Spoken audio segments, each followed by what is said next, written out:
जी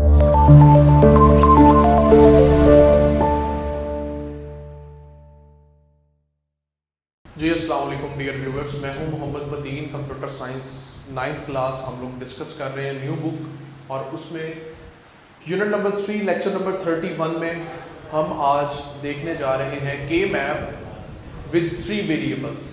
के map 2 variables के ऊपर हमने लेक्चर नंबर 30 में डिस्कशन की कि how you can resolve and simplify और मिनिमाइज दी बूलियन एक्सप्रेशन। बूलियन एक्सप्रेशन को रिजॉल्व करने के लिए, सिंप्लीफाई करने के लिए हम लोग किस तरह 2 वेरिएबल्स को इस्तेमाल करते हैं, और अब हम 3 वेरिएबल्स को कैसे इस्तेमाल करेंगे। तो डेफिनेशन देखें के मैप के अंदर, a Karnaugh map is a graphical representation which can be used, जिसको इस्तेमाल किया जाता है to solve Boolean algebra expression and minimise logic function. यही चीज अब हम परफॉर्म करने लगे हैं 3 वेरिएबल के कॉन्सेप्ट के अंदर, कि 3 वेरिएबल्स के जितने भी बूलियन फंक्शंस हैं या अलजेब्रिक फंक्शन हैं उनको कैसे रिजॉल्व किया जाएगा। तो उसके मुताबिक सबसे पहले मैं पेज नंबर आपको क्लैरिफाई कर दूं, क्योंकि हमने 2 वेरिएबल के ऊपर डिस्कशन कंप्लीट कर ली है, तो अब हम 3 वेरिएबल के ऊपर डिस्कशन करने लगे हैं। 2 वेरिएबल के ऊपर हमने पढ़ा था कि जब भी 2 वेरिएबल की बात की जाती है तो 2 क्रॉस 2, और इसी तरह 2 क्रॉस 2 का मतलब है कि 4 बॉक्सेस बनेंगे। जब हम बात करेंगे 3 वेरिएबल्स की, तो बॉक्सेस आपके पास जो कंस्ट्रक्ट होंगे वो 2/4, यानी कि 2 हॉरिजॉन्टल रोज होंगी और 4 क्या होंगे, कॉलम्स होंगे। इसी तरह हमारे पास 4 वेरिएबल यानी कि इससे ज्यादा वेरिएबल की बात करेंगे तो वो हमारे पास 4 क्रॉस 4 यानी कि 4 रोज होंगी और 4 ही क्या होंगे, हमारे पास ग्रिड ऑफ कॉलम्स इस्तेमाल किए जाएंगे। तो सबसे पहले मैं इसकी ग्राफिकल रिप्रेजेंटेशन यहाँ पे ड्रॉ करता हूँ, ताकि इसका हमें आइडिया होना चाहिए जो आपकी बुक में अवेलेबल नहीं है। तो ये स्टूडेंट्स बड़ा ही important topic conceptual point of view से उसके रिलेटेड हम बात करने लगे हैं। So you must learn how we can graphically represent 3 variable simplification, उसको हम परफॉर्म करने लगे हैं बाय यूजिंग के मैप। इस स्ट्रक्चर को बेसिकली के मैप का नाम दिया गया है। इसी को हम रिजॉल्व करके, और इसकी ऑब्वियसली हम एक एग्जांपल भी देखेंगे, वो सामने मैंने एग्जांपल लिख दी है, वो हम लेटर ऑन डिस्कस करेंगे इंशाल्लाह। लेकिन उससे पहले हम लोग ये देखेंगे कि हमारे पास ग्राफिकल रिप्रेजेंटेशन क्या है। तो ये देखें, ये ग्राफिकल रिप्रेजेंटेशन में अभी वहां पे हमने मेंशन किया है कि टोटल हमारे पास जो बॉक्सेस ड्रॉ होंगे वो बॉक्सेस हमारे पास 2/4, 3 वेरिएबल के लिए हमारे पास जो बॉक्सेस बनेंगे वो 2/4 यानी कि 2 रोज एंड 4 क्या बनेंगे, कॉलम्स ड्रॉ होंगे। तो यहाँ पे देखें मैंने ड्रॉ किए हैं, तो उसमें सबसे पहला जो आपके पास कॉम्बिनेशन बनेगा वो बनेगा A बार और A। इसी तरह जब हम कॉलम वाइज बात करेंगे तो पहला कॉम्बिनेशन आपके पास बनेगा B बार डॉट C बार, दूसरा बनेगा B बार डॉट C। अब तीसरे और फोर्थ में यानी कि थर्ड और फोर्थ की जो मिन टर्म है, जब उसमें वैल्यू प्लेस की जाएगी तो ऑर्डर सेम नहीं रहेगा, इसी वजह से इसको के मैप का नाम दिया गया था।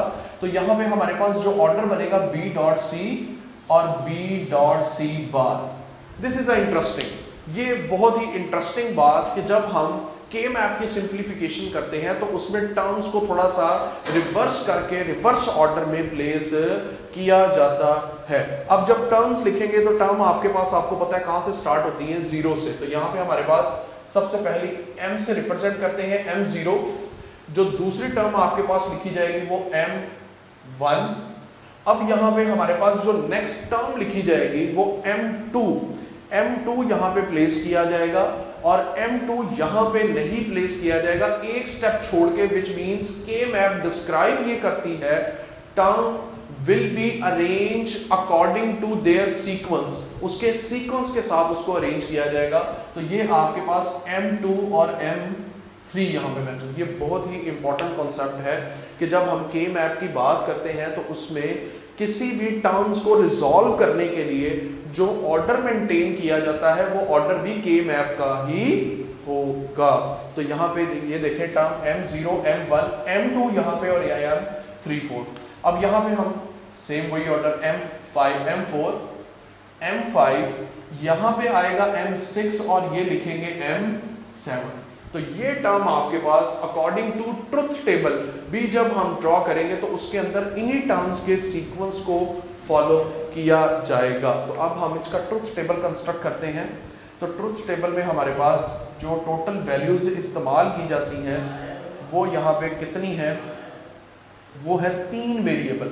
तो ये 3 वेरिएबल का बॉक्स यहाँ पे मैंने ड्रॉ कर लिया कि 3 वेरिएबल हमारे पास ड्रॉ होंगे और 2 टर्म्स हमने यहाँ पे एक कंप्लीट टर्म के लिए हम लिखेंगे और दूसरा जो हम यहाँ पे ड्रॉ करेंगे वो मिन टर्म को शो करने के लिए यहाँ पे लिखेंगे। तो टोटल कॉम्बिनेशन आपके पास हमेशा 3 वेरिएबल का जो कॉम्बिनेशन बनता आया है वो 8 टोटल 8 कॉम्बिनेशन बनेंगे। 1 2 3 4 5 6 7 8 ये टोटल यहाँ पे कॉम्बिनेशन। तो उसमें सबसे पहले A, B और C ऐसे रिप्रेजेंट। ऑर्डर कोई जरूरी नहीं, आप कहते हैं कि सर ABC पहले क्यों लिखा, आप CBAB लिख सकते हैं। तो टर्म फिर उसी हिसाब से अरेंज की जाएगी।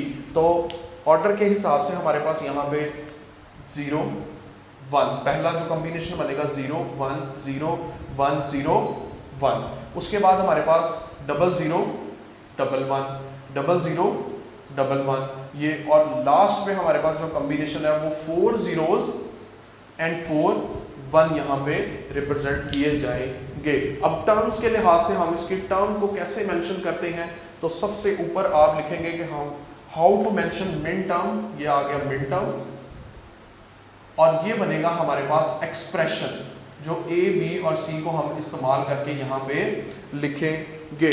तो अब अगर मैं इनकी मिन टर्म को लिखूं तो वो आपके पास बनेगी सबसे पहले M0, M1, M2 ये ऑर्डर में ही आपके पास जनरेट होंगी। उसके बाद M3, M4, M5, M6 और M7 ये कॉम्बिनेशन बिल्कुल एग्जैक्टली इसी पैटर्न पे ड्रॉ होगा। अगर मैं इसका एक्सप्रेशन ड्रॉ करूं तो सबसे पहले हमारे पास क्या आएगा, A bar dot B bar dot C बार। इसी तरह अगर मैं इसको ये देखें, ये 0 0 है तो ये हमारे पास A बार, B बार और ये C, ये हमारे पास A बार, उसके बाद B सिंपल आएगा क्योंकि उसके ऊपर बार नहीं है, और ये हमारे पास C बार, ये हमारे पास again A bar, then we have 2 ones which means B dot C से उसको रिप्रेजेंट किया जाएगा, जो टर्म्स यहाँ पे आपको लिखी नजर आ रही है। अब यहाँ पे हमारे पास जब दोबारा लिखेंगे तो ये हमारे पास A डॉट B बार और C बार। इसी तरह जब इसको लिखेंगे A डॉट B बार और ये हमारे पास C, next A dot B और डॉट C बार, और लास्ट पे हम लिखेंगे A dot B dot C mention किया जाएगा। अब अगर मैं फॉर एग्जांपल ये जो टर्म्स लिखी हैं इन टर्म्स को इसके लिहाज से मैं पॉइंट आउट करूं तो देखिएगा जरा, सबसे पहले अगर मैं यहाँ पे लिखूं तो यहाँ पे हमारे पास जो वैल्यू बनेगी वो क्या बनेगी, A bar dot B bar dot C bar. Look at this, ये हमारे पास जो वैल्यू बनी है वो M0 पे बिल्कुल एग्जैक्टली वही आपके पास शो कर रहा है। अब अगर मैं नेक्स्ट वैल्यू शो करूं, नेक्स्ट यहाँ पे अकॉर्डिंग टू ऑर्डर में लिखूं तो हमारे पास क्या आएगा, सबसे पहले A बार डॉट B बार और डॉट C। अब यहाँ पे M1 को आप देखें, M1 को A बार B बार और ये C, एग्जैक्टली हमारे पास जितनी भी टर्म्स हैं उनको इसी तरह रिप्रेजेंट हम लोग कर सकते हैं के मैप। तो इसी वजह से इसको नाम दिया गया, दिस इज द के map simplification and resolution of any expression. किसी भी एक्सप्रेशन को सॉल्व करने के लिए, रिजॉल्व करने के लिए we use basically this process. अब हम एक एग्जांपल की तरफ जाते हैं। ये देखें, ये एग्जांपल मैंने लिखी है, इसमें सबसे पहले स्टेप नंबर 1 हम परफॉर्म करेंगे, और स्टेप नंबर 1 में हम लोग क्या करेंगे, सबसे पहले डायग्राम इसकी कंस्ट्रक्ट करेंगे, ग्राफिकल रिप्रेजेंटेशन, जिसमें टोटल आपके पास जो ग्रिड बनेगी वो 2x4 की ग्रिड कंस्ट्रक्ट होगी, और 2x4 की जो ग्रिड कंस्ट्रक्ट होगी उसमें अगर आप लोग देखें तो बिल्कुल सिमिलर वैल्यूज यहाँ पे जो वहाँ पे हमने 2 वेरिएबल में शो की थी, यहाँ पे 3 वेरिएबल में शो होंगी।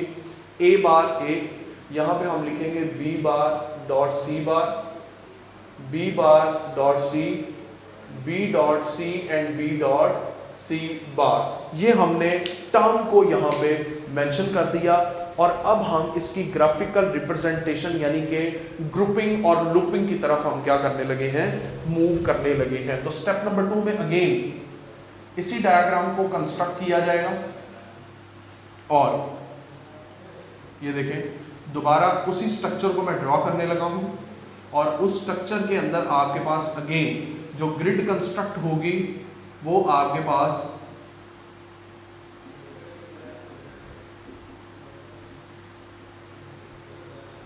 ये देखें। अब सबसे पहले वैल्यूज प्लेस करेंगे हम। सबसे पहली वैल्यू देखिए जरा क्या है, ए बार, उसके साथ B bar dot C. Where is B bar dot C? Here, यहां पे आएगा।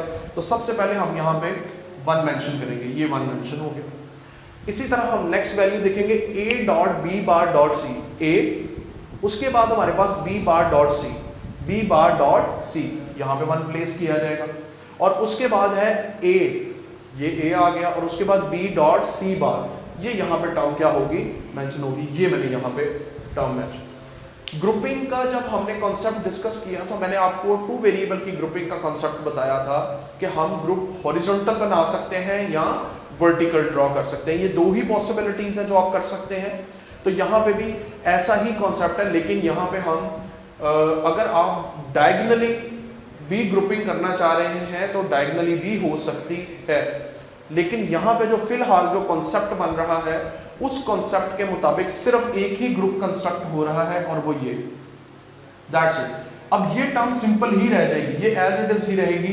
देयर इज नो सिंप्लीफिकेशन, इसकी कोई सिंप्लीफिकेशन नहीं होगी। तो सबसे पहले हमारे पास इसमें जो ग्रुप बना है वो एक ही ग्रुप है। हम उसकी सिंप्लीफिकेशन की बात करते हैं तो हमारे पास ग्रुप 1, जो पहला ग्रुप हमारे पास है उसमें हमारे पास जो टर्म है वो है ए, बी और सी, और उसमें हमारे पास जो टर्म्स हैं वो 2 हैं। सबसे पहली टर्म को मैं लिखने लगा हूं, लिखा जाएगा A bar dot B bar dot C, ये फर्स्ट टर्म। सेकंड टर्म को लिखा जाएगा तो हमारे पास A dot B bar dot C. अब हम इस टर्म को सिंप्लीफाई करेंगे तो सिंप्लीफिकेशन में हमारे पास इन दोनों में से जो कॉमन फैक्टर आ रहा है वो है B bar dot C, common ले लिया जाएगा। बाकी आपके पास A bar plus A, and according to the simplification rules जो हम बूलियन एक्सप्रेशन को सिंप्लीफाई करने के लिए पढ़ते हैं वो ऑलरेडी हम डिस्कस कर रहे हैं कि A bar plus A which is equal to 1, तो बी बार डॉट सी और डॉट 1 यहाँ पे आएगा तो answer will be B bar dot C. अब यहाँ पे जो ग्रुप 2 बना है, ग्रुप 2, उसको तो हम सिंप्लीफाई नहीं कर सकते, वो तो आपके पास एज इट इज है। So it means this term further can not be simplified, इसको हम टर्म को सिंप्लीफाइड नहीं कर सकते और एंड पे जो सिंप्लीफाइड आंसर आएगा उसमें एज इट इज लिख दिया जाएगा। So simplified expression is, simplified expression आपके पास क्या होगा, तो सिंप्लीफाइड एक्सप्रेशन होगा एफ ए बी सी, जिसमें पहला जो ग्रुप हमने सिंप्लीफाई किया है वो बी बार डॉट सी है, प्लस जो लास्ट पे हमारे पास टर्म है वो एज इट इज मेंशन होगी, वो सिंप्लीफाइड नहीं होगी, उसके साथ कंबाइन नहीं है, तो वो हमारे पास बनेगा A dot B dot C bar, as it is इस टर्म को यहाँ पे प्लेस कर दिया गया है। सो ये आपके पास सिंप्लीफाइड एक्सप्रेशन कहलाएगा किसका, 3 वेरिएबल की टर्म का जो हमने एक्सप्रेशन ये वाला इस्तेमाल किया है। सो आज हमने यूनिट नंबर 3 लेक्चर नंबर 31 और यूनिट नंबर 3 का लास्ट टॉपिक जो डिस्कस किया है वो है K map, how to simplify, how to solve Boolean expression and minimise the function को कैसे मिनिमाइज किया जाता है। इन 2 चीज़ों को हमने 2 वेरिएबल से प्रीवियस लेक्चर में देखा, 3 वेरिएबल की सिंप्लीफिकेशन हमने इस लेक्चर में देखी है। सबसे पहले हमने उसकी ग्राफिकल रिप्रेजेंटेशन को देखा है, how we can draw the grid of 2x4 की कैसे ग्रिड ड्रॉ की जाती है, तो ये देखिए मैंने ड्रॉ करके यहाँ पे दिखाई है आपको। और उसके बाद हमारे पास ट्रुथ टेबल हमने कंस्ट्रक्ट किया है सिमिलर A, B और C बिल्कुल वैसे ही, जिसमें 0 1 0 1 0 1 का पैटर्न और इसमें 0 0 1 1 का पैटर्न और इसमें 4 zeros एंड 4 1s का पैटर्न इस्तेमाल किया है। और इसके अंदर जो सबसे इम्पॉर्टेंट बात है कि हमने एक एक्सप्रेशन यानी कि एक एग्जाम्पल को लेके रिजॉल्व किया है, आपकी बुक में नहीं है, फिर भी हमने एक example extra for understanding for the simplification of Boolean expression या बूलियन फंक्शन को रिजॉल्व करने के लिए किस तरह हम लोग ग्राफिकल रिप्रेजेंटेशन को इस्तेमाल करते हैं। तो स्टेप 1 के अंदर मैंने 2x4 की ग्रिड बनाई, उसको रिजॉल्व करने के लिए हमने स्टेप नंबर 2 के अंदर ग्रुपिंग और लूपिंग की। इसमें हमारे पास एक ग्रुप कंस्ट्रक्ट हुआ, दूसरे ग्रुप जो कि किसी के साथ भी मैच नहीं हो रहा था, किसी के अंदर भी वो शामिल नहीं था, उसको एज इट इज रहने दिया। अगर इसकी ग्रुपिंग बनती तो हम उसके साथ इसको रिजॉल्व करते। सो इस ग्रुप को हमने रिजॉल्व किया, ग्रुप 1 को रिजॉल्व करने के बाद जो भी आपके पास आंसर अवेलेबल है वो हमने लिखा और लास्ट में हमने सिंप्लीफाइड टर्म लिखी जो ग्रुप 1 को, और जो ग्रुप सिंप्लीफाइड नहीं हुआ था उसको प्लस करके यहाँ पे एंड पे लिख दिया गया है। So this will be the simplification of 3 variable के मैप के थ्रू हमने करनाफ मैप को इस्तेमाल करते हुए 3 वेरिएबल की सिंप्लीफिकेशन की है। That's it from the today's lecture as well as unit number 3. Unit number 3 इंशाल्लाह हमारा ख़त्म हुआ। इंशाल्लाह next lecture number 32 chapter number 4 के साथ आपकी खिदमत में हाजिर होंगे। टिल देन अल्लाह हाफिज़।